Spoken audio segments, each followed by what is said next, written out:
There is a particular kind of silence that does not belong to grief. It does not sob. It does not tremble at the edges of a handkerchief pressed too hard against dry eyes. It does not reach for someone else's hand in a cold church pew, seeking the warmth that the dead can no longer offer. It simply sits, composed, still, like a woman who has already made her peace with something the rest of the room has only just discovered. Most people, when they witness such stillness at a funeral, think how brave she is, how dignified, how terribly English of her. Miss Jane Marple thought something else entirely. There are villages in England that look at first glance like illustrations from a children's book, the kind where the hedgerows are always trimmed, the church clock always correct to within 2 minutes, and the women at the Wednesday market always know exactly whose marriage is fraying at the seams before the couple themselves have noticed. Street. Mary Mead was precisely such a village. It was the sort of place where nothing ever seemed to happen. And yet, if one paid close enough attention, everything happened. Constantly, quietly, behind net curtains and over garden walls, and inside the long, loaded pauses between polite conversation. Miss Marple had lived there the better part of her life. She knew its rhythms the way a musician knows a piece of music practiced 1,000 times, not just the notes, but the silences between them.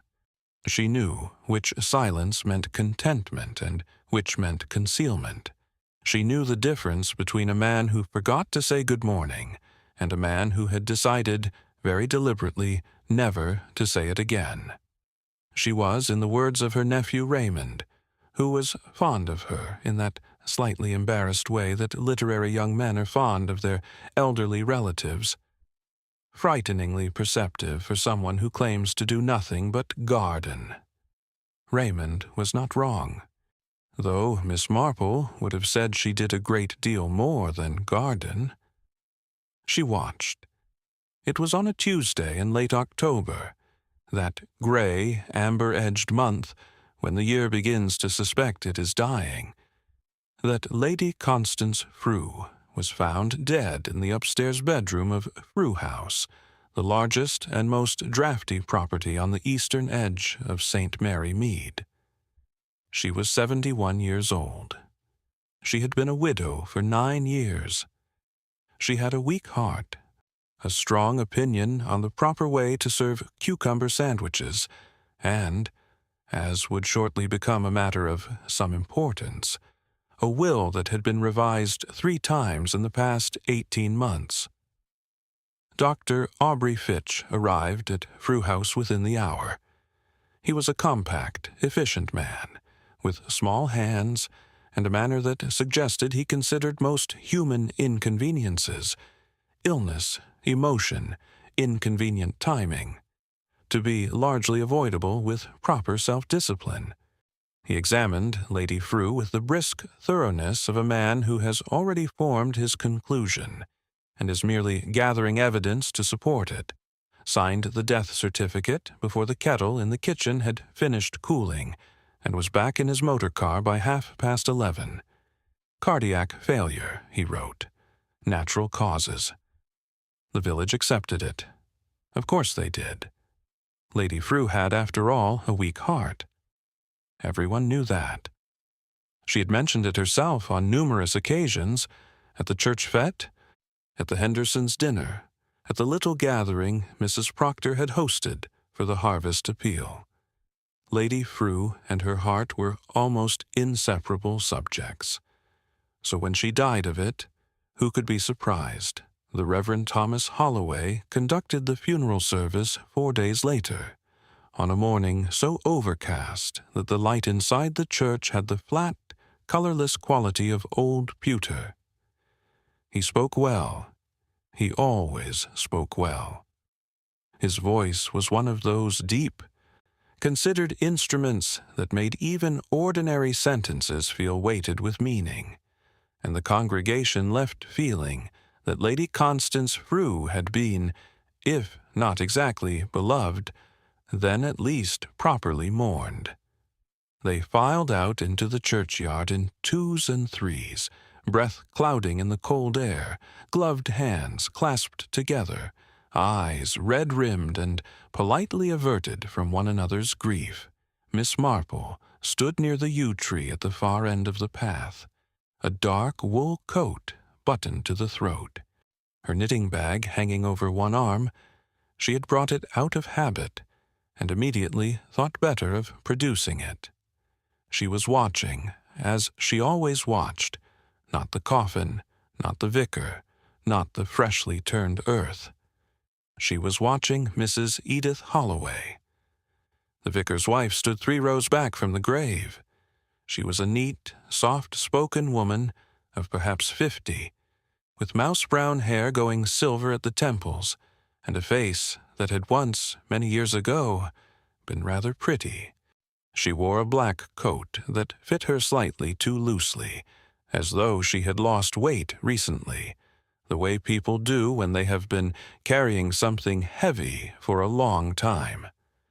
Around her, the village grieved in its various ways, some loudly, some quietly, some with the practiced efficiency of people who attend a great many funerals. Mrs. Edith Holloway did none of these things. She stood very still. Her hands were folded in front of her. Her eyes were fixed on the middle distance, not on Lady Frew's coffin, not on her husband as he read the final words, but somewhere else entirely, somewhere internal. Her expression was not grief. It was not even sadness. It was relief. Not the bright, uncomplicated relief of someone freed from a burden. Something older than that, heavier. The relief of a woman who has been bracing for an impact for so long that when it finally comes, the body simply exhales. Miss Marple watched her for a long moment. Then she looked down at the yew tree roots, thinking of something her mother had told her once, a very long time ago. "Jane," she had said, "the most dangerous thing in any room is not the person who is crying. It is the person who already knows why everyone else is." Miss Marple adjusted her gloves. She thought, "There is something here that does not belong to grief." And she thought, "I should very much like to know what it is." The village of Saint. Mary Mead had, in Miss Marple's long experience, never managed to keep a secret for very long. It always told in the end. Not in confessions, those were rare and rather overrated, but in small things. A hesitation, a cup of tea poured too quickly, a window that was always open until the day it wasn't. She had only to pay attention. She was very good at that. Chapter 1. The Woman Who Did Not Weep. The morning after Lady Constance Frew's funeral, Saint Mary Mead did what English villages have always done in the wake of death. It made tea, exchanged casseroles, and talked. It talked at the post office, where Mrs. Hartley mentioned to anyone willing to listen that she had always felt Lady Frew pushed herself too hard for a woman of her age and constitution. It talked at the butcher's, where old Mr. Piggott shook his head solemnly and said it was the cold snaps that did it. The heart didn't care for sudden cold, never had. It talked in the lane outside the church, where 2 of the altar committee women agreed, in lowered voices, that Dr. Fitch had been terribly prompt about the whole business, which was either reassuring or unsettling, depending on how one looked at it. Miss Marple looked at it in her own particular way. She had slept poorly, not because of grief, for she had not known Lady Frew intimately, but because of that image that had lodged itself in her mind like a splinter too small to grip. Mrs. Edith Holloway, standing beside the grave with folded hands and absent eyes, wearing relief the way other women wore black. Miss Marple rose at 6:30, made herself a pot of strong tea, and sat in her armchair by the window, with a piece of toast she did not eat. Outside, the village was still mostly dark. A single light burned in the cottage opposite. Old Mrs. Donahue, who had not slept a full night in 11 years, and had given up being sorry about it. Miss Marple understood that particular surrender. She set down her cup and thought carefully, the way she always thought, not in straight lines but in associations. A death, a doctor who signed quickly, a wife who did not weep, a vicar who spoke beautifully at a funeral for a woman his wife had apparently already finished mourning. None of it was evidence. All of it was something.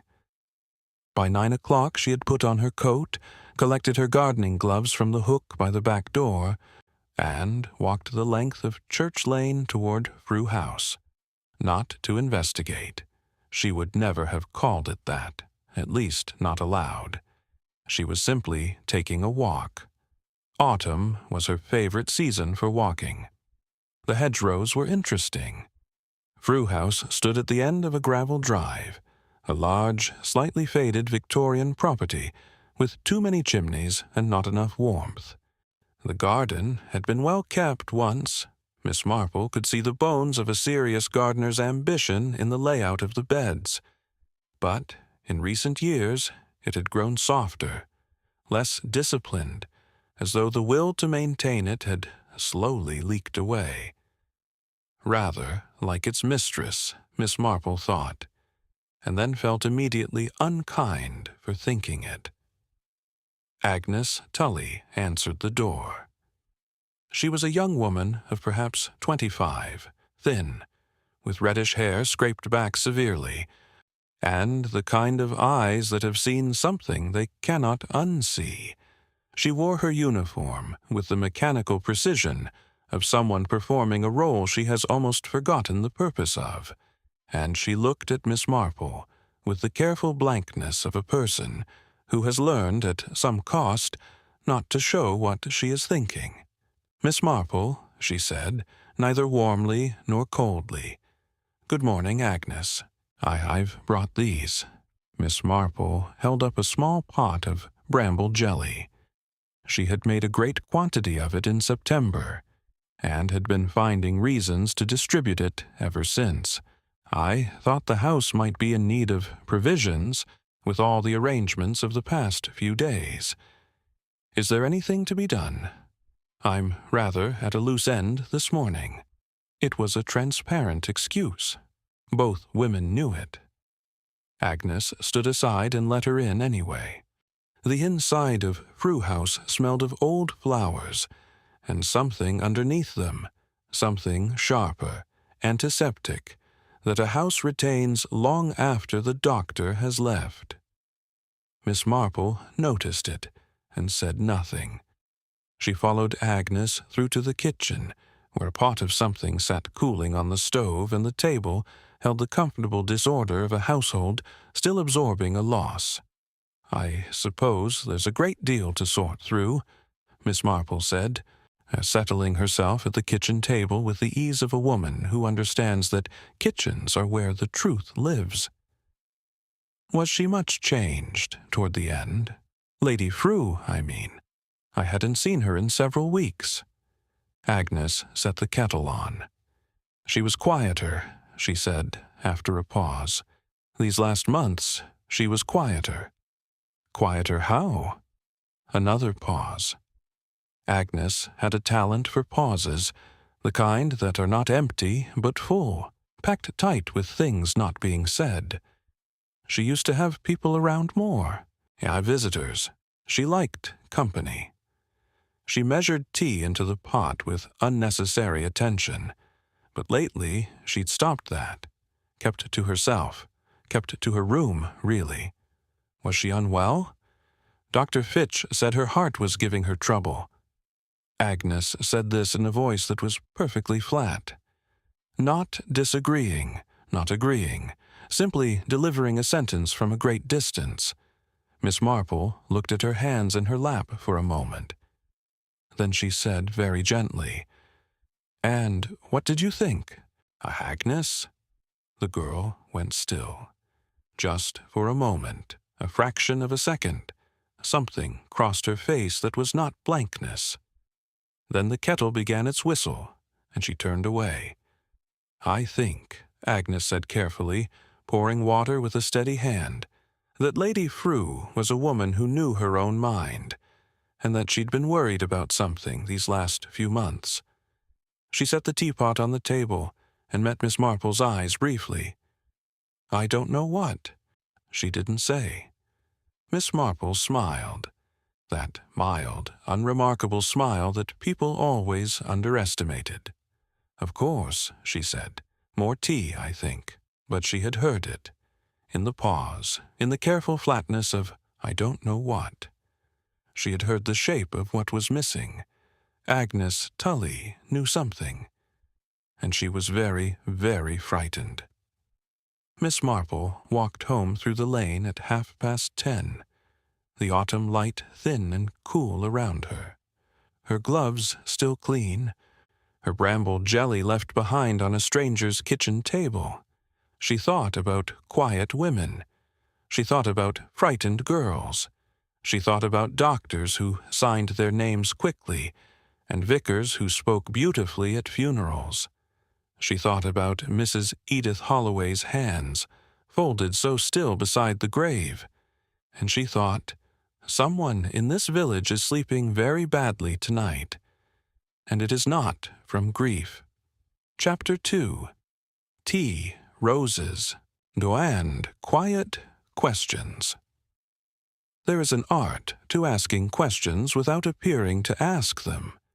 Miss Marple had perfected this art over the course of a long life, spent in a village where direct inquiry was considered slightly ill-mannered, roughly on par with commenting on someone's weight or arriving early to a dinner party.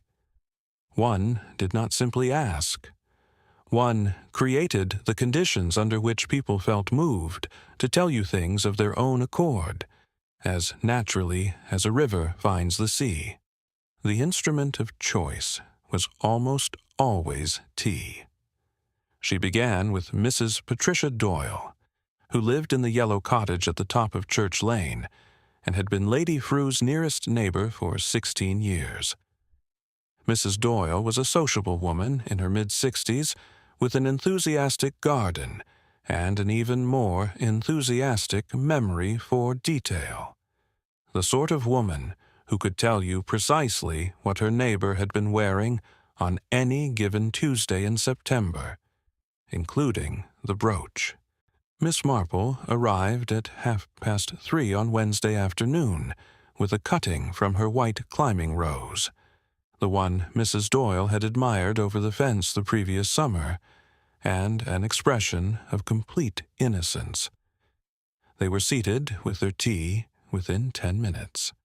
"Such a dreadful thing," Mrs. Doyle said, arranging the rose cutting in a glass of water with the tenderness of someone receiving a gift they had long desired. "I keep looking at the house and expecting to see her light on upstairs. She always had that lamp burning in the evenings, you know. Every evening, regular as anything. And now," she shook her head, "dark. She was a creature of habit." Miss Marple agreed. "Extremely. Which is why I found it so strange these last few months." Mrs. Doyle set down the glass and picked up her cup. She changed. People don't change at 71, Miss Marple, not really, and yet she did. Became almost reclusive. Turned away the Hendersons when they called, and she'd known Sylvia Henderson for 30 years. Do you have any sense of what prompted it? Mrs. Doyle considered this with the seriousness it deserved. "There was a visitor," she said, lowering her voice instinctively, though they were quite alone. "A solicitor's man, I believe. A younger fellow with a briefcase. He came twice in August, maybe 3 times. I noticed the motor car." She paused meaningfully. "And then, About a week after his last visit, Reverend Holloway started calling. Miss Marple looked up from her teacup. "Calling on Lady Frew," she said, in the mild tone of someone remarking on the weather. "Every Tuesday, for almost 2 months." Mrs. Doyle stirred her tea, though it needed no stirring. "Now, I know a vicar visits his parishioners. Of course he does. But Lady Frew was not what I would call a spiritual woman. She came to church at Christmas and Easter, like furniture. She'd never struck me as the sort who needed pastoral guidance." A small, delicate pause. And yet, there he was, every Tuesday. And he never stayed less than an hour. Miss Marple said nothing. She was looking at the rose cutting in its glass of water, the pale stem standing very straight, patient, waiting. "Did you ever see him leave?" she asked, after a moment. "Once," Mrs. Doyle said. "He looked—" She stopped, chose her words carefully, the way careful people do when they suspect their words matter more than usual. "He looked like a man who had been told something he did not want to hear, but was trying very hard not to show it." Miss Marple walked from Mrs. Doyle's cottage to the vicarage, in the particular slow manner she employed when she was thinking hard, a pace that looked leisurely and was anything but. She was not planning to call on the Holloways. Not yet. She simply wished to walk past.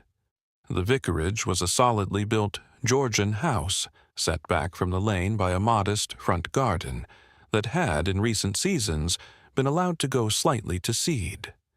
The flower beds were unweeded. The front path had moss growing at the edges. These were small things. Most people would not have noticed them. Miss Marple noticed them because she knew that a garden is almost always a reliable portrait of the mind that tends it. When a person stops caring for their garden, it is rarely the garden they have actually stopped caring for. As she passed the gate, the front door opened. Mrs. Edith Holloway came out with a basket over her arm, clearly bound for the shops. She saw Miss Marple and stopped. For just one moment, something moved behind her eyes. Then the polite surface closed over it, smooth and quick as water closing over a stone. "Miss Marple," she said, "good afternoon." "Good afternoon, Mrs. Holloway. I was just taking my walk. These autumn afternoons are too short, I always think, and one must make the most of them." "Yes." A pause. "Yes, quite." She was thinner than Miss Marple remembered from the summer. There were shadows beneath her eyes that powder had not entirely concealed, and her hands on the basket handle held it just slightly too firmly. The grip of a person who is maintaining composure through the straightforward physical act of holding something. How is the Reverend?" Miss Marple asked pleasantly. "It must be such a demanding time after a loss in the parish. You both must be exhausted. Thomas is—" Edith Holloway stopped. Began again. "He is managing. Thank you for asking. And yourself?" The question was simple, ordinary, the kind of thing one says. And yet, Mrs. Holloway looked at Miss Marple, really looked at her, for just a fraction longer than social nicety required. There was something in it that was almost desperate, almost a question returned, as though some part of her was calculating, rapidly and quietly, whether this small, white-haired woman in the wool coat might be trusted. Then she looked away. "I'm quite well," she said. "Thank you, Miss Marple." She walked past. Her footsteps on the gravel were very even, very controlled. Miss Marple watched her go. She wants to speak, she thought. She is so very close to speaking, but she's afraid, not of me, of what saying it aloud will make real. Miss Marple understood that particular fear more than most people would have guessed. She had seen it before, in other women, in other villages, in other autumns, the fear that a secret spoken becomes a wound that cannot be closed again. She turned and walked home slowly, thinking. The Tuesday visits, the solicitor's motor car, the revised will, a vicar drowning quietly in debt, a doctor with neat handwriting and a willingness to sign things promptly, and a wife who stood at a grave and did not weep, not because she did not feel, but because she had already been grieving something for much longer than one funeral could account for. That evening, Miss Marple sat by her fire with her knitting in her lap and the wool quite untouched. She was thinking about a woman she had known in her youth, a Mrs. Barton, of the village of Limstock, who had stayed married to a man she feared for 11 years because she could not see what she might become on the other side of leaving him. Love, Miss Marple thought, is not always a gentle thing. Sometimes it is simply a habit of protection, and sometimes a woman will protect a man long past the point where he deserves it, not because she approves of what he is doing, but because she cannot yet imagine a world in which she has failed to stop him. She picked up her knitting. She put it down again. I must talk to Agnes Tully, she thought, properly this time, without the bramble jelly and the polite pretense. That girl knows what happened in that house, and she's carrying it alone. That is a very heavy thing to carry. Chapter 3. The Doctor's Signature. There are men who wear their confidence like a well-tailored suit, so naturally, so completely, that it takes a long time to notice the seams. Dr. Aubrey Fitch was such a man. He had practiced in St. Mary Mead for 14 years, and in that time had built the kind of quiet, professional reputation that small villages bestow upon doctors the way they bestow names upon lanes, gradually, without ceremony, and with an assumption of permanence. He was competent. He was punctual. He did not gossip, which in a village the size of St. Mary Mead was considered either admirable self-discipline or deeply suspicious, depending on who you asked.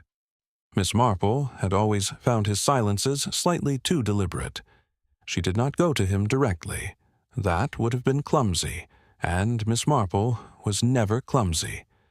Instead, she went first to her own doctor, the recently retired Dr. Havisham, who had handed his practice over to a younger man the previous spring and now spent his days in cheerful idleness in a cottage on the Milchester Road, growing tomatoes and reading medical journals out of pure habit.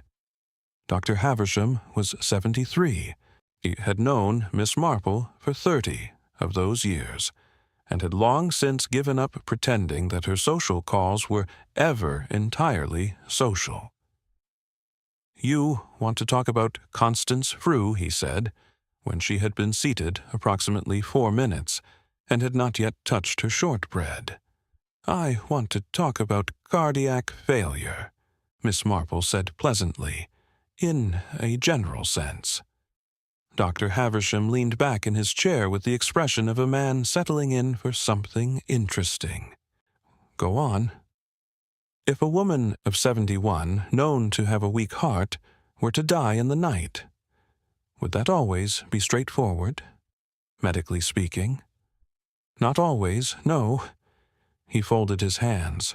A weak heart is a predisposition, not a guarantee. You'd want to look at the specifics.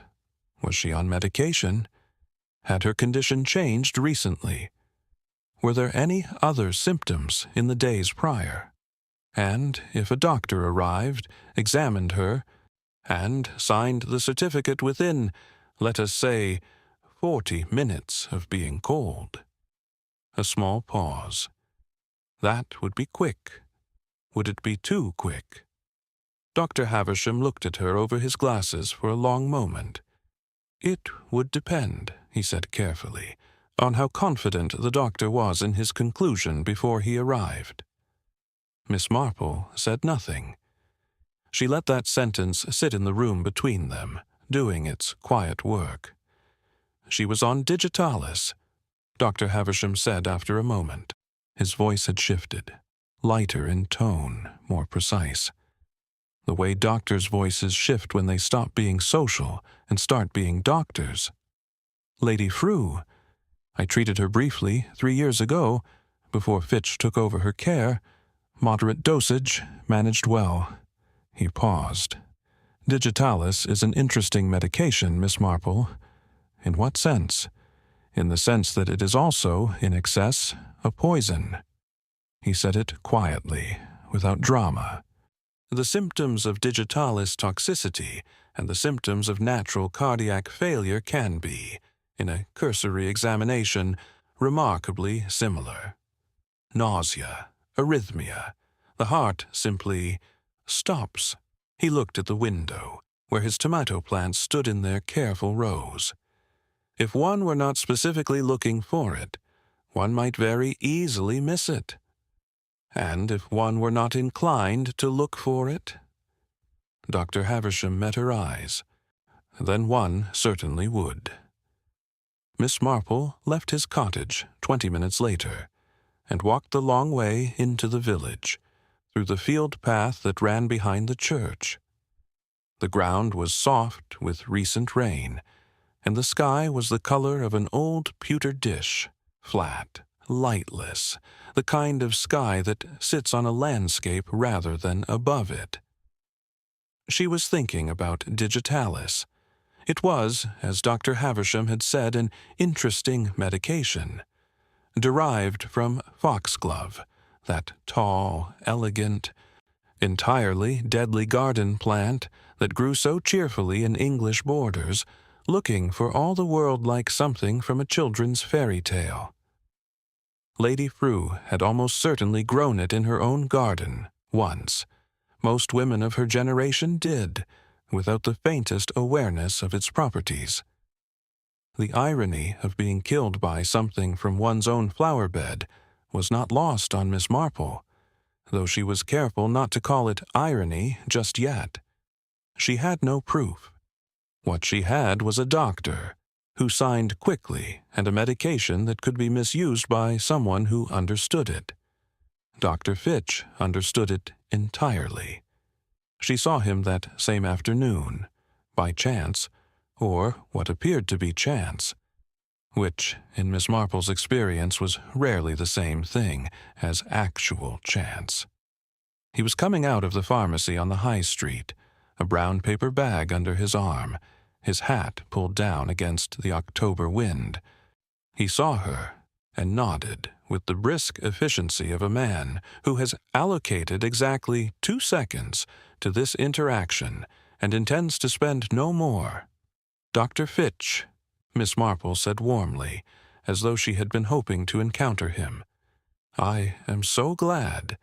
I wanted to say, you must be relieved that poor Lady Frew went so peacefully. Such a mercy, when the heart simply gives way quietly in the night. No suffering." "Yes," he said, crisp, contained. "A mercy. I always think," Miss Marple continued, in the vague, ruminative tone she had perfected over decades, "that it must be such a comfort to the family to know there was nothing sudden, nothing unexpected, that it was simply the natural end of a long illness." She smiled at him gently. "You had been treating her for some time, I believe." 2 years. He shifted the bag under his arm. "And her condition, had it deteriorated much in the final weeks?" Something crossed his face, quick as a shadow crossing a wall, there and gone before most people would have registered it. "These things progress at their own pace," he said. "There is rarely a tidy pattern." "No," Miss Marple agreed. "No, I suppose there isn't." She looked up at him with her mild, slightly unfocused gaze, the one that made people believe she was thinking about her garden, when in fact she was thinking about them. "I only ask because, Agnes Tully mentioned that Lady Frew had seemed quite well the week before. Brightest she'd been in months, Agnes said, quite her old self. The pause that followed was not long, perhaps 3 seconds. But Dr. Fitch was a man who did not pause. "The very ill can sometimes rally," he said. His voice was even, professional. "It is not uncommon in cardiac patients, a brief improvement before the final decline." He touched the brim of his hat. "Good afternoon, Miss Marple." He walked away at exactly the same pace as he had approached. Not faster. He was too careful for that. But Miss Marple stood on the pavement and felt, with the quiet certainty of a woman who has spent her life listening to what people do not say, that she had just watched a man choose his words, the way a person chooses their steps crossing a frozen pond. Everyone placed deliberately. Everyone tested for weight before committing. She went home and sat with her notebook, a small, battered thing she kept in the drawer beside her armchair, in which she sometimes wrote down her thoughts when they needed the discipline of being seen on paper. She wrote D.F., 2 years as her doctor. Knew the medication, signed within 40 minutes. Did not hesitate. When told she had been well the week before, rallied. Chose that word very carefully. She paused. He knew what he was looking for when he went into that house. The question is not whether he knew. The question is who told him to look, or rather, who told him not to. She closed the notebook. Outside, the afternoon had given way to early dark, the way it does in October. Suddenly, without much warning, as though the light had simply decided it had done enough for one day. Miss Marple sat in the growing dark for a while, not reaching for the lamp. She was thinking about the Reverend Thomas Holloway, about his Tuesday visits, about a man of God standing at a graveside, reading the words of resurrection in a voice like a cello, beautiful and deep and entirely composed. A man, she thought, can conduct a funeral with great dignity and still have blood on his hands. The words are not the man. They never were. Chapter 4. What Agnes Saw. There is a particular loneliness that belongs to people who know things they cannot say. It is different from ordinary loneliness, the kind that comes from being without company or affection. This kind is deeper, more corrosive. It lives not in the absence of people, but in their presence. You sit across from someone at a table, you hand them their tea, you answer their questions with the correct words in the correct order. And all the while, somewhere behind your eyes, the thing you know is sitting quietly, waiting, growing heavier with each passing day. Agnes Tully had been carrying that weight for 11 days. Miss Marple could see it in the way she held herself, too carefully, the way young people hold themselves when they are afraid that if they relax even slightly, something they are containing will escape. She did not go to Frew House this time. Instead, she waited. She knew, from her conversation with Mrs. Doyle and from the general intelligence network of St. Mary Mead, which was not a network in any formal sense, simply the accumulated observation of women who had nowhere more important to be than exactly where they were, that Agnes Tully walked to the village shop every Thursday morning at 9:30, not for anything particular, out of habit mostly, and perhaps because Frew House had become, since its mistress's death, a place too full of silence to remain inside for very long. Miss Marple was in the shop at 9:20, examining a display of tinned goods with unhurried attention. Agnes came in at 9:30, punctual as rain. She saw Miss Marple and went still for just a moment. the way a small animal goes still when it senses something it has not yet decided whether to trust. Then she picked up a basket and moved toward the shelves. Miss Marple waited until Agnes was beside her before she spoke, and when she did, she kept her voice low and entirely conversational, as though commenting on the price of tinned peaches.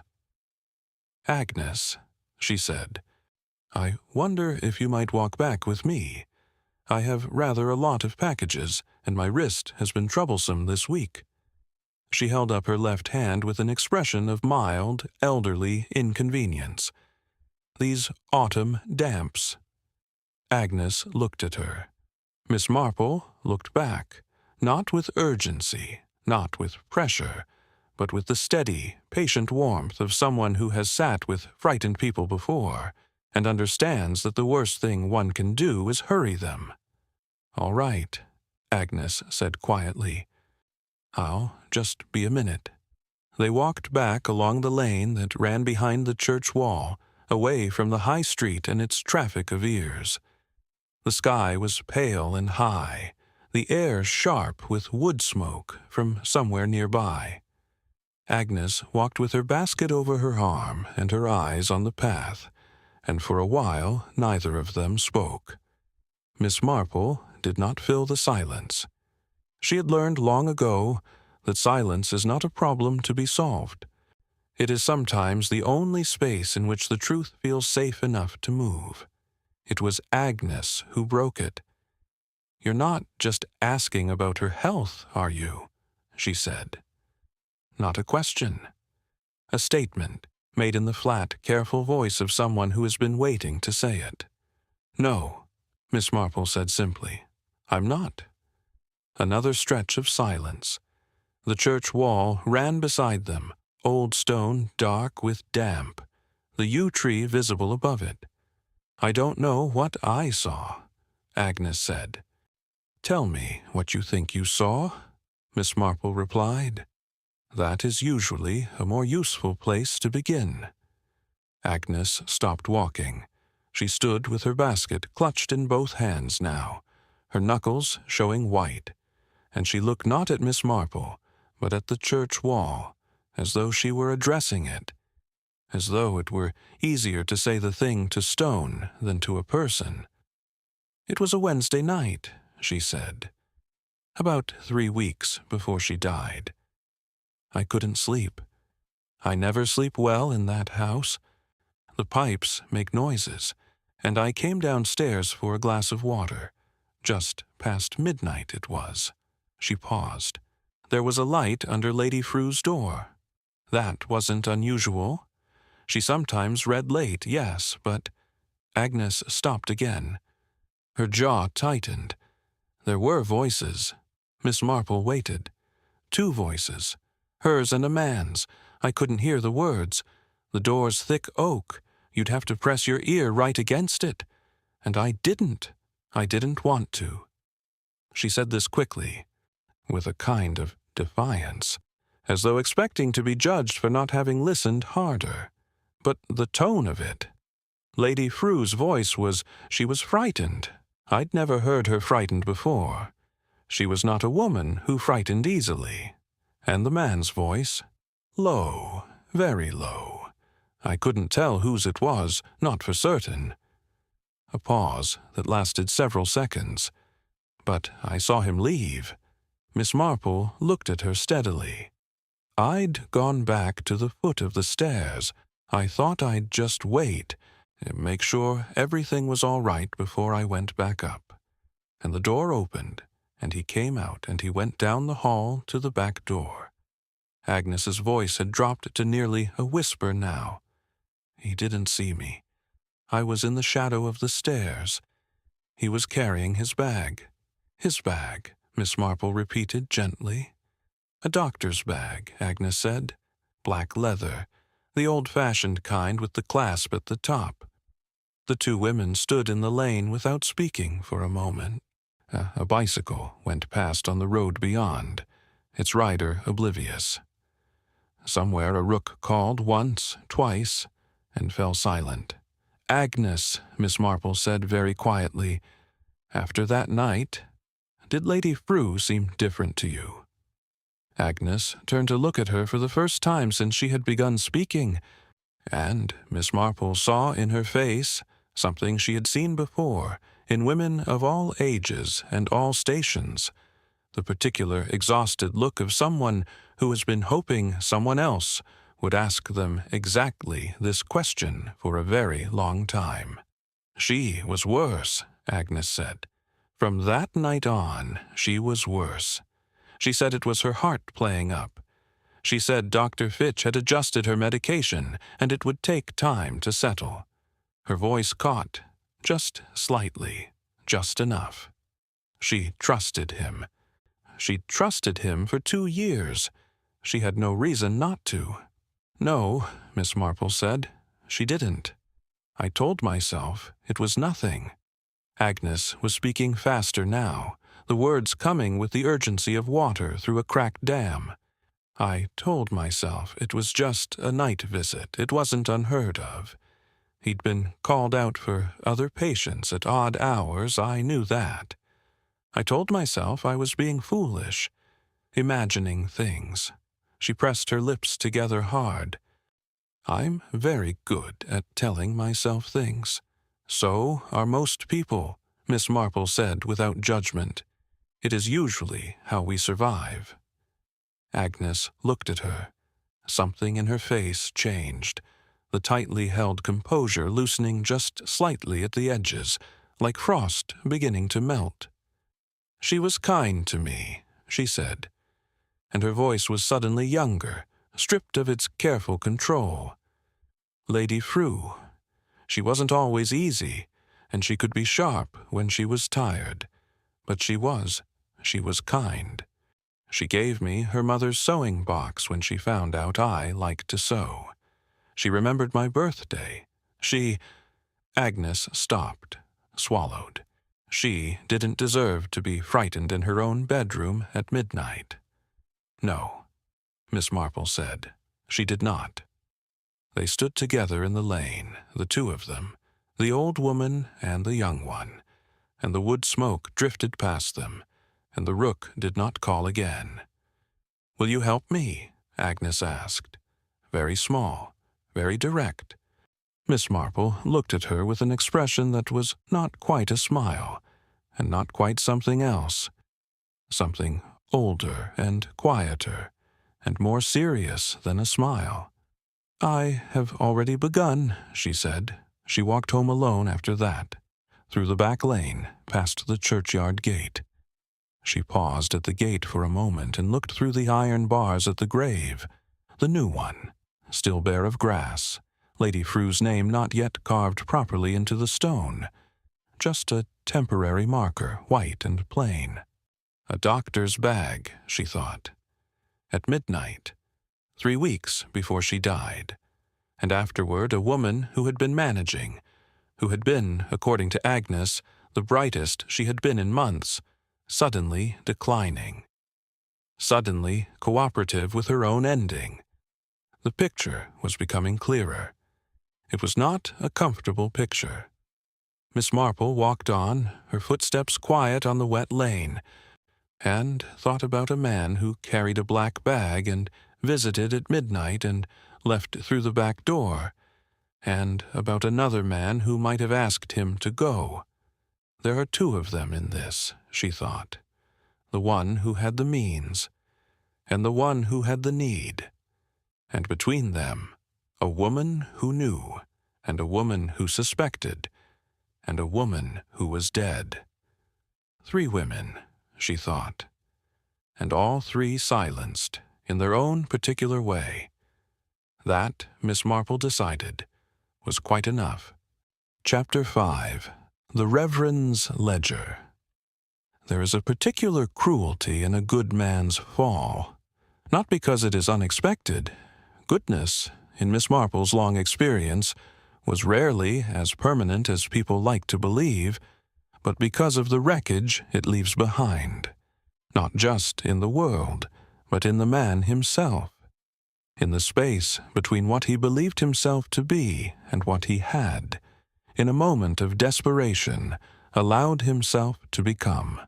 The Reverend Thomas Holloway had, by all outward appearances, spent 40 years becoming someone worth being. Miss Marple intended to find out exactly when he had stopped. She began, as she often did, with paper. Not his paper, she had no access to that. But paper leaves trails, and trails leave traces, and in a village the size of St. Mary Mead, there were people who handled paper professionally, and who, in the right conversational conditions, were sometimes willing to be quietly illuminating about what that paper contained. Mr. Gerald Spence had been the village solicitor for 26 years. He was a small, precise man with the careful habits of someone who had spent a lifetime knowing other people's secrets and understanding the weight of that responsibility. He would not, under ordinary circumstances, discuss a client's affairs with anyone. But Miss Marple did not ask him about his clients. She asked him about the parish. She had been, she explained, thinking about making a small contribution to the Church Restoration Fund. The north transept was in a sorry state. Anyone could see it, and she had always felt that the upkeep of a parish church was a community responsibility, not merely a clerical one.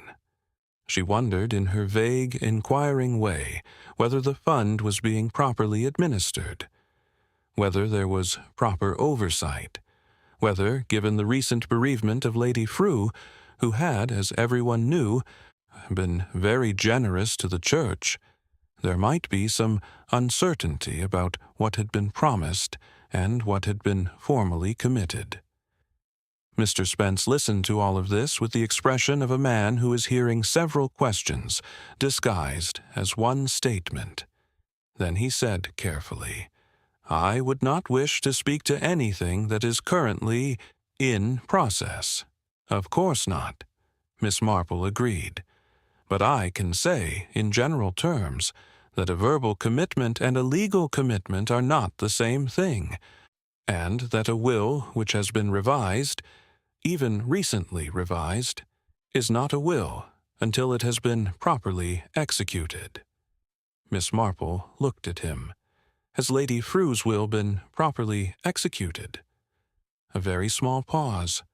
"The most recent revision," Mr. Spence said, choosing each word with the precision of a watchmaker choosing components, "was in the process of being finalized at the time of her death.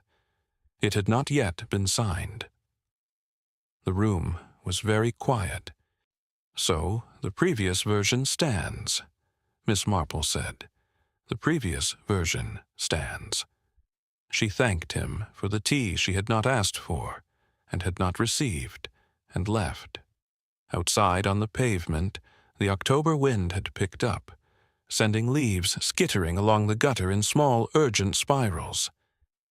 Miss Marple stood for a moment, her coat pressed against her by the wind, thinking. The revised will had not been signed.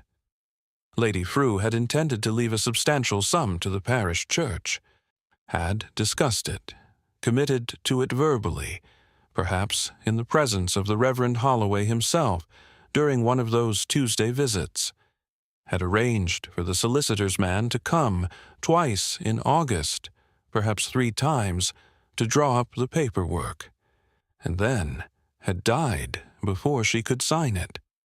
The previous will, presumably, left the money elsewhere. Miss Marple thought about Tuesday visits. She thought about a man of God with a beautiful voice and a ledger full of debt, sitting across from an elderly woman with a weak heart and a very large estate. She thought about the specific, terrible arithmetic of desperation, the way a man in enough trouble begins to look at every situation as a potential solution. He needed that money, she thought. He needed it badly enough to visit every Tuesday for 2 months, badly enough to ensure she was persuaded.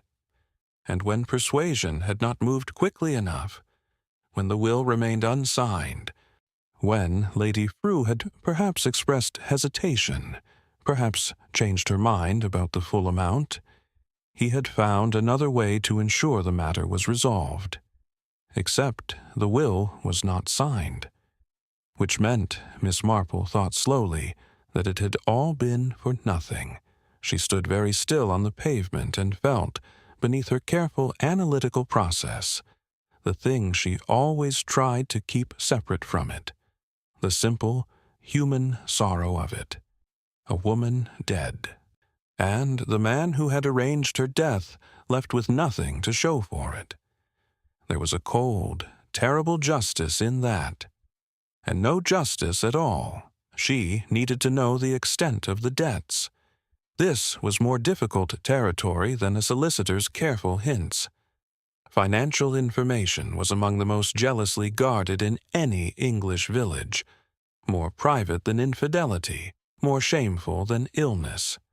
People would discuss a neighbor's health in extraordinary detail, and blanch at the suggestion of discussing their bank balance.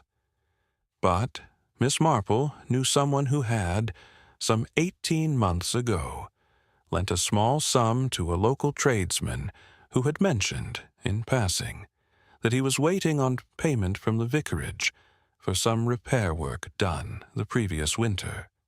The tradesman was a forthright Yorkshireman named Briggs, who had subsequently mentioned to his wife that the vicarage account was not the only one overdue in the village, and his wife had mentioned it to her sister, who attended the same Tuesday reading group as Miss Marple.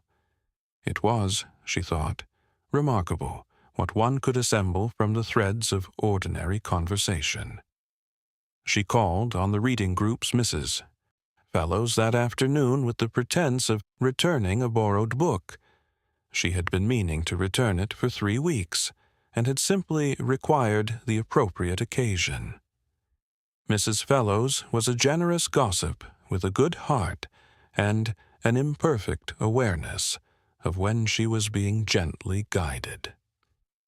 Within 20 minutes, Miss Marple knew the following: that Reverend Holloway had borrowed against the vicarage account twice in the past year, that there was talk of a private loan, origin unspecified, taken out sometime in the spring, and that the church heating fund, a separate matter from the restoration, had been drawn upon in a manner that the church warden, a meticulous retired accountant named Mr. Foss, had described as irregular, and which had prompted a correspondence with the diocese that had not yet been resolved. Irregular. Miss Marple sat with Mrs. Fellows and drank her tea, and made the appropriate sounds of interest and sympathy. And inside her chest something settled into place with the quiet, definitive weight of the last piece of a puzzle. She walked home through the churchyard. She could not have said exactly why she chose that route. Instinct, perhaps, or the particular habit of returning to the scene of the observation that had started all of this. She passed Lady Frew's grave, still bare, still temporary. She paused, and then she looked up and saw him. Reverend Thomas Holloway was standing at the far end of the churchyard, near the old section where the Victorian graves crowded together. He was not reading a headstone. He was not praying. He was simply standing, his coat dark against the pale sky, his hands at his sides, looking at nothing in particular. He looked, Miss Marple thought, like a man who had run a very long race and discovered, at the finish line, that he had run in entirely the wrong direction. She almost felt sorry for him. Almost. He looked up and saw her, and for a moment neither of them moved. He was perhaps 40 yards away, far enough that the expression on his face was not entirely readable. But Miss Marple had spent a lifetime reading things at a distance. He knew she was looking, and he knew she was not seeing a woman admiring the churchyard in the October light. He held her gaze for just a moment, then looked away first, turned, and walked back toward the vicarage with the even, deliberate steps of a man who is refusing to hurry. Miss Marple watched him until he was through the gate. Then she looked back at Lady Frew's grave, at the plain white marker with its temporary inscription. He needed you to die, she thought, with a sadness that surprised her in its intensity. And you died. And it still wasn't enough for him. That is the particular horror of greed dressed in desperation. It is never enough. It only ever asks for more. She adjusted her gloves and walked on. Tomorrow, she decided, she would sit down with everything she knew and arrange it carefully. The way one arranges flowers, not just placing them, but considering the spaces between them. Because it was in the spaces, in the things not said and not done and not explained, that the truth always ultimately lived. And after that, she would need to speak to Edith Holloway, not with gentle questions over a garden gate, properly this time, yet because Edith Holloway was the key to all of it, not as a suspect, but as something rarer and more complicated, a witness who loved the man she was witnessing against. Chapter 6, A Wife's Silence. There are silences that protect and silences that destroy, and the cruelest ones are the silences that do both at once. Edith Holloway had been living inside such a silence for 3 months. She had not chosen it the way one chooses a coat or a course of action. It had simply grown around her. Slowly, the way ivy grows around a wall, until one morning she had looked up and found that it had covered everything, and that what lay underneath was no longer visible even to herself. Miss Marple came to the vicarage on a Friday morning, when she knew, from the small, reliable intelligence of Mrs. Doyle's kitchen window, that Reverend Holloway drove to Milchester on Fridays to attend a monthly meeting of the local clergy. He would not be back before 2, or she had 3 hours. Edith answered the door herself. The daily woman had apparently not come. Another small economy, Miss Marple noted, in a house full of them. She looked at Miss Marple with eyes that had not slept enough in a very long time, and did not pretend to be surprised. "I thought it might be you," she said. "May I come in?" A pause that contained an entire conversation. Then Edith stood aside. They sat in the front room, which was the vicarage's best room, and therefore its least comfortable. The chairs slightly too formal, the fire not quite adequate to the size of the space, the whole room carrying the faint, performative quality of a place maintained for appearances rather than living. Edith poured tea with steady hands and said nothing while she did it. Miss Marple looked around the room with the unhurried attention she gave everything. The books on the shelf, the photograph on the mantelpiece of a younger Thomas Holloway in his vestments, the small watercolor of a coastal scene above the fireplace that had the look of something painted in an earlier, easier life. "You've known for some time," Miss Marple said. Not a question. Edith set down the teapot, sat, looked at her hands in her lap for a moment with the expression of a woman reviewing a decision she has made 10,000 times and cannot stop making. "I found the letter," she said. "In August, in his desk. I wasn't looking for anything. I was searching for the household insurance papers.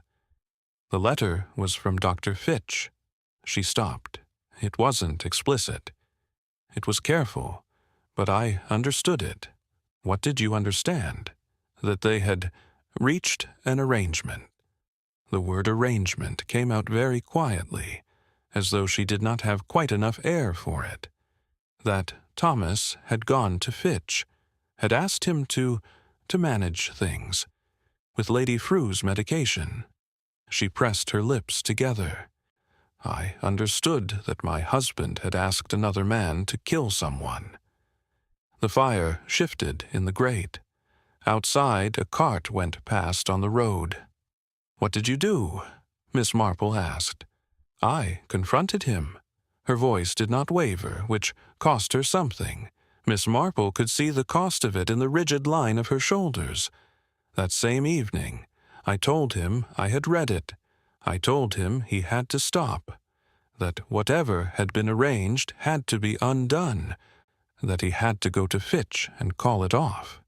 And Edith looked up. Her eyes were dry. She had, Miss Marple suspected, finished crying some weeks ago, had cried herself into a landscape beyond tears. "He told me it was already done," she said, "that Fitch had already begun, adjusting her medication, that to stop now would only draw attention, make things worse." A breath. "He told me it would look like natural causes, that no one would know, that the money would come, and the debts would be settled, and we would never speak of it again. But you couldn't simply not speak of it." I tried. She said it without self-pity, which made it worse. "I tried very hard, Miss Marple. For 3 months I tried to be the woman who didn't know, who had misread the letter, misunderstood, imagined the worst out of some faithless suspicion." Her hands tightened in her lap, and then she died. And I stood at the grave, and I felt— She stopped.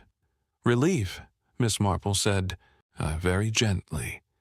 Edith closed her eyes. That the waiting was over. That the thing I had been dreading had finally happened, and I could— "Stop bracing." She opened her eyes. "Is that the most dreadful thing you've ever heard?" "No," Miss Marple said. "It is one of the most human." Edith looked at her with an expression that was almost bewilderment, as though she had not expected, after everything, to be met with something that felt like understanding. "I am not a wicked woman," she said. "No," Miss Marple agreed. "You are a woman who loved someone more than was good for you. That is not wickedness. It is its own kind of misfortune." Silence settled between them, not unkindly. Then Miss Marple set down her cup and looked at Edith Holloway with the clear, steady gaze of someone who is about to say something necessary, and has decided that kindness and honesty are not, in this moment, incompatible. "Edith," she said, "what I am about to ask you will be very difficult. But I want you to understand something first."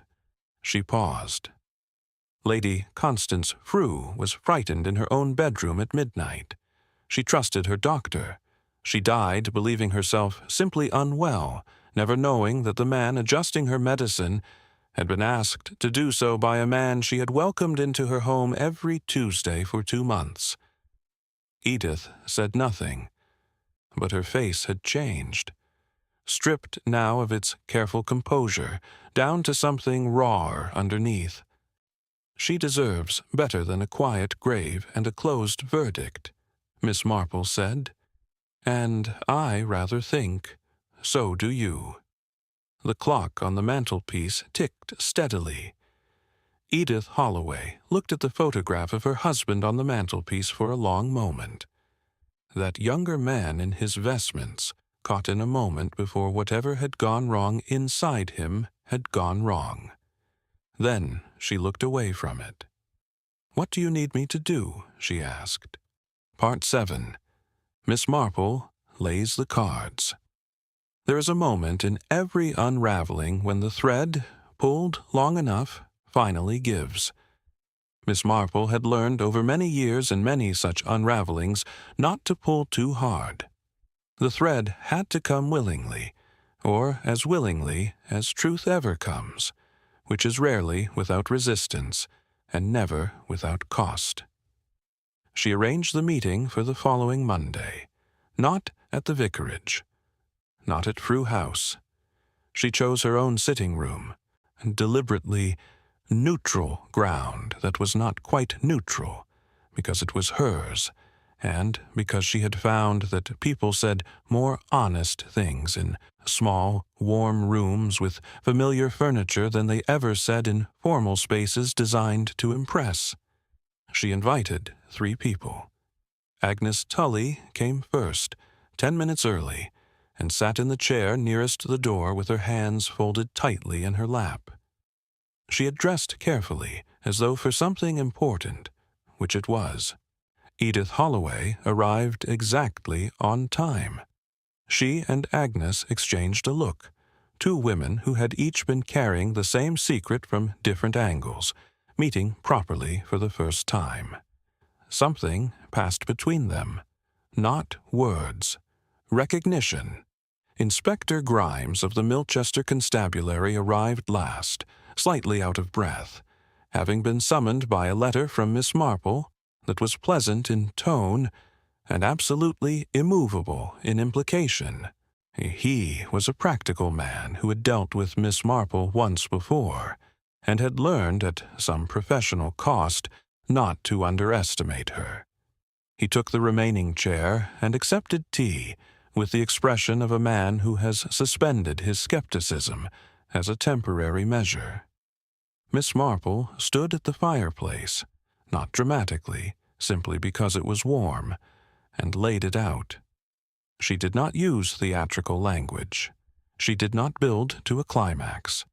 She simply presented it the way a careful person presents an account, item by item, each one connected to the next.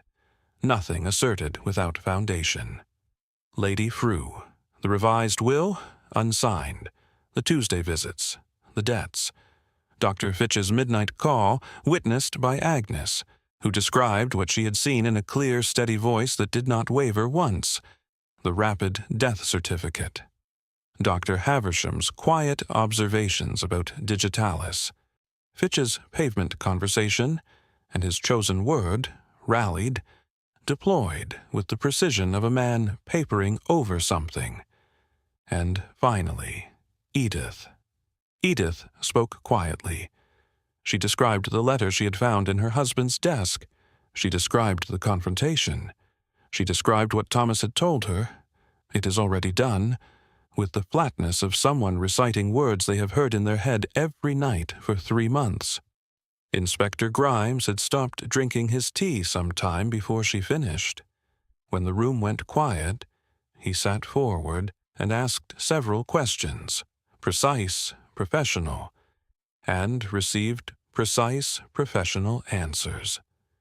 Miss Marple watched him absorb the shape of it, watched the moment when his expression shifted from polite attention to the particular focused gravity of a man who understands that what he is hearing is not supposition. "The letter," he said to Edith. "Do you still have it?" Edith opened her handbag and placed it on the table between them, still in its envelope, handled with the care of something both precious and terrible. Grimes looked at it without touching it yet. Then he looked at Miss Marple. "Dr. Fitch," he said, "will not be difficult to find," Miss Marple said. "He is a man of very regular habits." Dr. Aubrey Fitch was brought in for questioning that same afternoon. He held his composure for an admirable length of time, 40 minutes, by Inspector Grimes's later account. Then the letter was placed before him, and the composure, so carefully maintained, simply dissolved. Not dramatically, quietly, the way things dissolve when the thing holding them together is removed. He made a full statement before evening. The Reverend Thomas Holloway was contacted at the clergy meeting in Milchester, and asked to return to St. Mary Mead immediately. He arrived to find Inspector Grimes waiting in his own front hall, standing beneath the photograph of the younger, vestmented man on the vicarage wall. He looked at it once. Then he sat down without being asked, and said nothing at all. Chapter 7. Miss Marple Lays the Cards. there's a moment in every unraveling when the thread, pulled long enough, finally gives. Miss Marple had learned over many years and many such unravelings not to pull too hard. The thread had to come willingly, or as willingly as truth ever comes, which is rarely without resistance and never without cost. She arranged the meeting for the following Monday. Not at the vicarage, not at Frew House. She chose her own sitting room, deliberately, neutral ground that was not quite neutral, because it was hers, and because she had found that people said more honest things in small, warm rooms with familiar furniture than they ever said in formal spaces designed to impress. She invited 3 people. Agnes Tully came first, 10 minutes early, and sat in the chair nearest the door with her hands folded tightly in her lap. She had dressed carefully, as though for something important, which it was. Edith Holloway arrived exactly on time. She and Agnes exchanged a look. 2 women who had each been carrying the same secret from different angles, meeting properly for the first time. Something passed between them. Not words. Recognition. Inspector Grimes of the Milchester Constabulary arrived last, slightly out of breath, having been summoned by a letter from Miss Marple that was pleasant in tone and absolutely immovable in implication. He was a practical man who had dealt with Miss Marple once before, and had learned at some professional cost not to underestimate her. He took the remaining chair and accepted tea with the expression of a man who has suspended his skepticism as a temporary measure. Miss Marple stood at the fireplace, not dramatically, simply because it was warm, and laid it out. She did not use theatrical language. She did not build to a climax. She simply presented it the way a careful person presents an account, item by item, each one connected to the next, nothing asserted without a foundation. Lady Frew, the revised will unsigned. The Tuesday visits, the debts. Dr. Fitch's midnight call, witnessed by Agnes, who described what she had seen in a steady voice that did not waver once. The rapid death certificate. Dr. Haversham's quiet observations about digitalis. Fitch's pavement conversation and his chosen word, rallied, deployed with the precision of a man papering over something. And finally, Edith. Edith spoke quietly. She described the letter she had found in her husband's desk. She described the confrontation. She described what Thomas had told her. It is already done, with the flatness of someone reciting words they have heard in their head every night for 3 months. Inspector Grimes had stopped drinking his tea some time before she finished. When the room went quiet, he sat forward and asked several questions, precise, professional, and received precise, professional answers. Miss Marple watched him absorb the shape of it, watched the moment when his expression shifted from polite attention to the particular focused gravity of a man who understands that what he is hearing is not supposition. "The letter," he said to Edith. "Do you still have it?"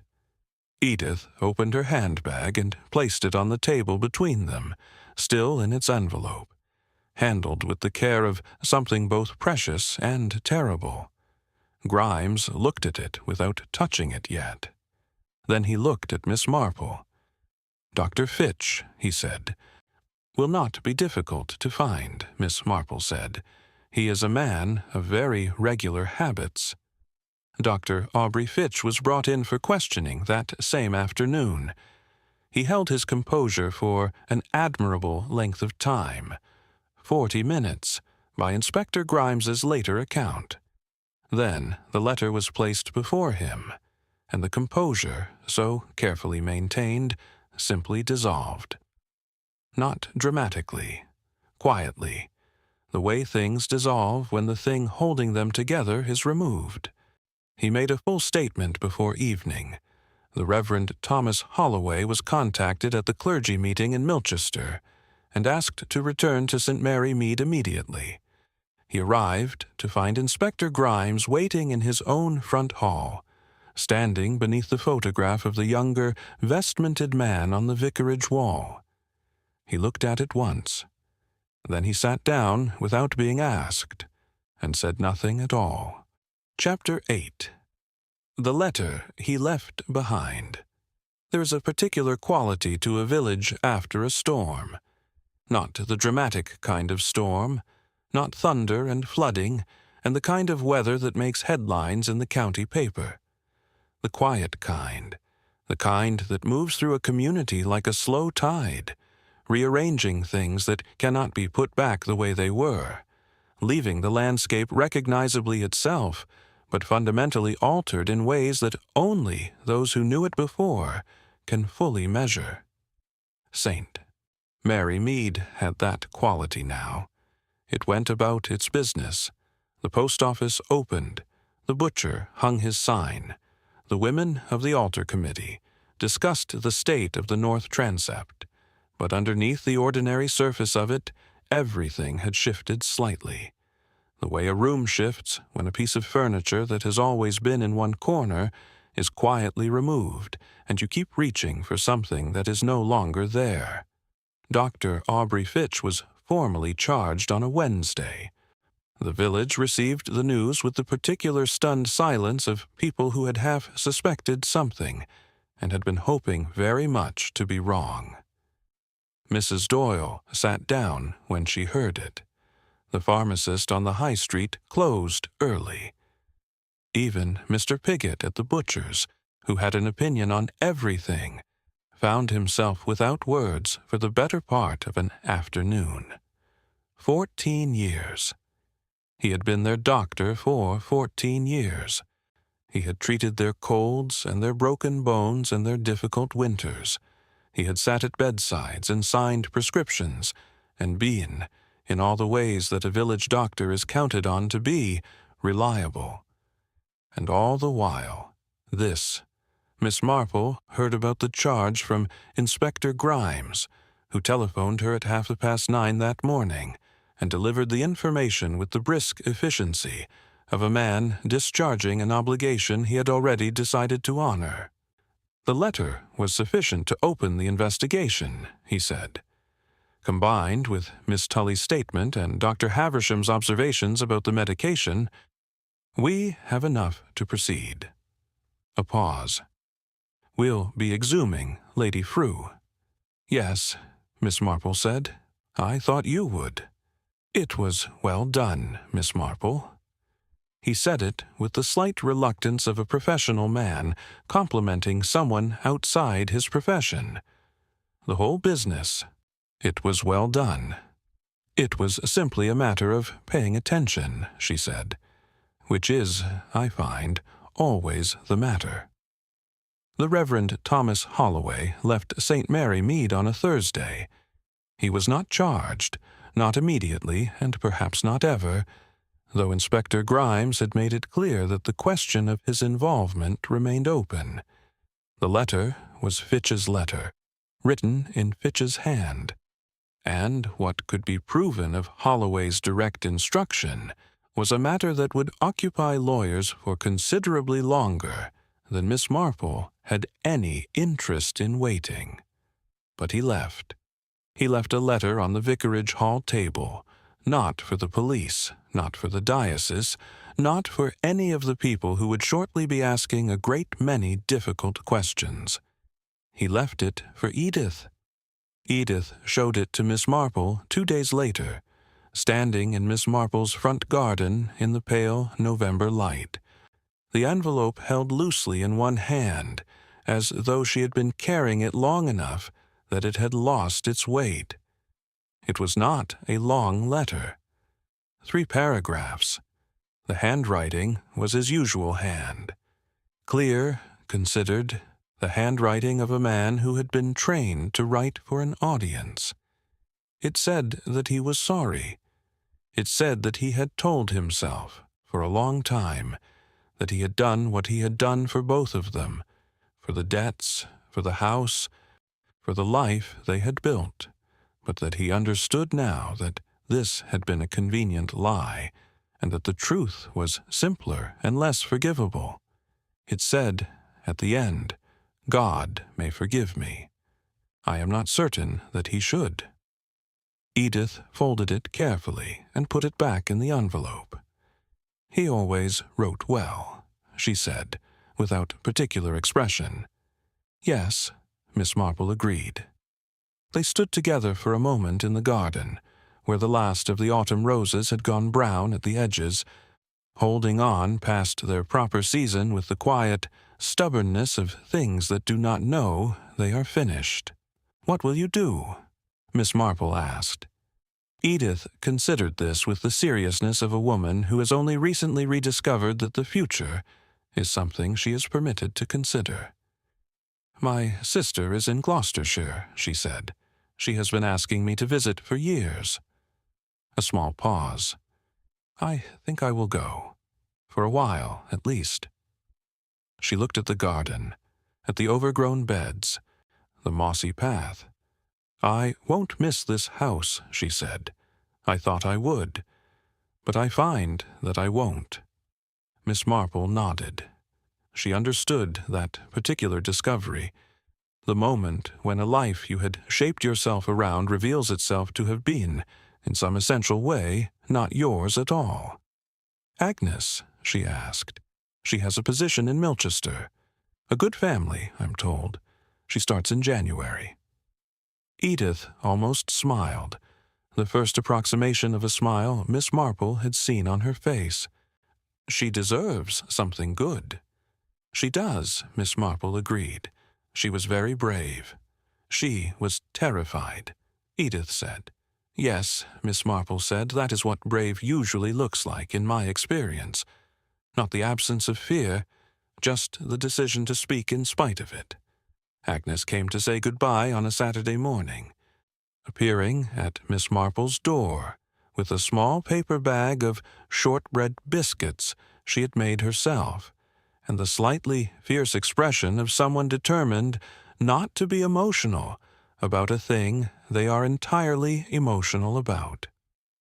Miss Marple accepted the biscuits with genuine pleasure, and made tea, and they sat together for half an hour without discussing anything of great importance: the weather, the new family that had moved into the Henderson house, Agnes's opinion of Milchester, which was cautiously optimistic. At the door, as she was leaving, Agnes paused. "I keep thinking about her," she said. "Lady Frew. I keep thinking. She never knew. She died thinking it was just her heart." She looked at Miss Marple. "Is that better? Or worse, not knowing?" Miss Marple thought about this carefully, as she thought about everything, not reaching for a comfortable answer, but sitting with the question honestly. "I think," she said, "that she was not frightened at the end, and I think she was loved, by you at least, which is more than many people have, and I think that what was done to her will be answered for, one way or another." She looked at Agnes steadily. What she deserved was justice. What she had was you. Those are not the same thing, but the second one is not nothing. Agnes was quiet for a moment. Then she nodded, once, and walked down the path. Miss Marple watched her until she turned the corner, and was gone. That evening, she sat by her fire with her knitting, actually knitting this time, the needles moving in their familiar rhythm, and the village settled into its November quiet around her. She thought about Lady Constance Frew, who had been sharp and sometimes difficult and generous with sewing boxes and birthdays, and the money she had almost given to a church that was not worth what she would have paid for it. She thought about a woman who had been frightened in her own bedroom at midnight, who had died, trusting a man who had been paid to betray her. She thought about Thomas Holloway, wherever he was tonight, carrying the weight of what a person carries when they have crossed a line that cannot be uncrossed. She did not think about him with hatred. She had found over many years that hatred was the least useful of the available responses to human wickedness. It clarified nothing. It illuminated nothing. It simply burned. She thought about Edith on a train to Gloucestershire, watching the English countryside move past the window, and perhaps, feeling the first tentative loosening of something that had been held too tight for too long. She thought about Agnes, brave in the way that ordinary people are brave, not grandly, not heroically, but quietly, in a kitchen, over a cup of tea, deciding that the truth was worth the cost of saying it. Outside, the wind moved through the village of St. Mary Mead, through the churchyard where Lady Frew lay in new ground, past the vicarage where the lights were dark for the first time in 14 years, along the lane where the hedgerows stood in their winter bareness, stripped of everything that was not essential. Miss Marple knitted another row. Most people, she thought, believe that wickedness announces itself, that it arrives with a particular face, a particular manner, that one can see it coming if one pays attention. But wickedness is rarely so obliging. It tends to arrive in familiar clothes, with a pleasant voice and a good handshake, asking only that you trust it. The question is never whether it can deceive you. The question is always, for how long? She set down her knitting and looked at the fire for a while, the flames steady and warm, and entirely without agenda. Then she picked it up again. There was, after all, a great deal left to knit. The village of St. Mary Mead would not speak of the Holloway affair directly, not for some years, and not without the careful hedging of people who have witnessed something that disturbs their faith in the ordinary surfaces of things. But it would remember, in its way, as villages always do, in the particular silence that fell whenever someone mentioned the vicarage, in the way people looked twice at the churchyard gate on autumn mornings, in the habit that lasted long afterward of noticing, at funerals, who did not weep. Miss Marple knitted through the winter and into the spring, and the north transept was repaired the following year by a donation from an anonymous source in Gloucestershire, and Agnes Tully sent a Christmas card every December for the next 11 years without fail. Justice, Miss Marple had always believed, was not a single event. It was a slow rearrangement of things. It did not always arrive loudly or completely, or in the shape one had hoped for. But it arrived. In her experience, it almost always did,